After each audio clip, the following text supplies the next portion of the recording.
शोभा की शादी आर्मी अफसर कैप्टन अर्जुन सिंह से हुई थी। शादी के बाद से ही शोभा का जीवन बाकी औरतों जैसा आसान नहीं था। अर्जुन की चिट्ठी का इंतजार करना, कभी फोन पर 2 मिनट की बात करना, बस इसी से उसे अपने मन को समझाना था। उसे बेसब्री से इंतजार रहता था कि कब अर्जुन छुट्टियां लेकर आए और उसके साथ समय बिताए। एक दिन सुबह सुबह अर्जुन का कॉल आया। उसने शोभा से कहा कि बॉर्डर पर हालात बिगड़ गए हैं, मुझे तुरंत बॉर्डर पर जाना होगा।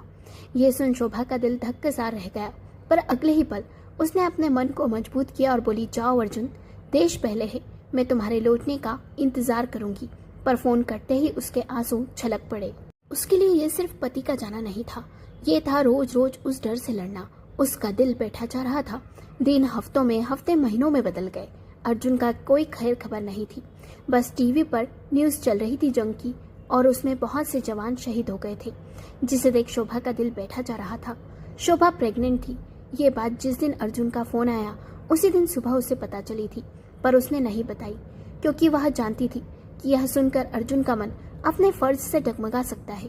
शोभा हर शाम घर के बाहर लगे तिरंगे के पास बैठती, आसमान को देखती और मन ही मन प्रार्थना करती, भगवान मेरे अर्जुन को सुरक्षित वापस भेज दो, जंग जल्दी से खत्म कर दो।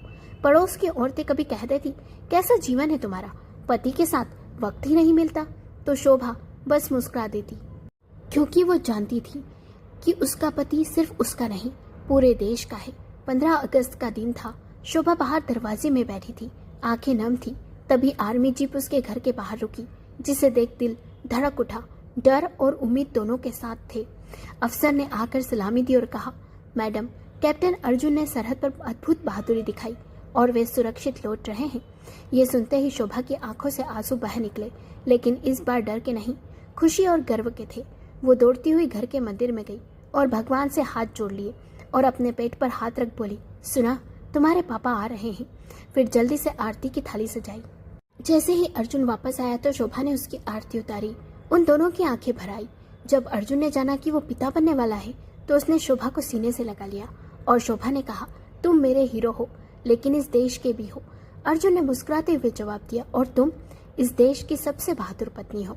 सैनिक का साहस सरहद पर होता है, लेकिन उसकी पत्नी का साहस घर में, उस इंतजार में, उस चुप्पी में, उस गर्व में, जो उसे दुनिया की सबसे मजबूत औरत बना देता है। शत शत नमन उन वीर जवानों को जो देश के हित में अपनी जी जान लगा देते हैं। स्वतंत्रता दिवस की आप सभी को हार्दिक शुभकामनाएं। जय हिंद। कहानी पसंद आई हो तो लाइक करें, शेयर करें और कमेंट बॉक्स में जय हिंद जरूर लिखें। तो मिलते हैं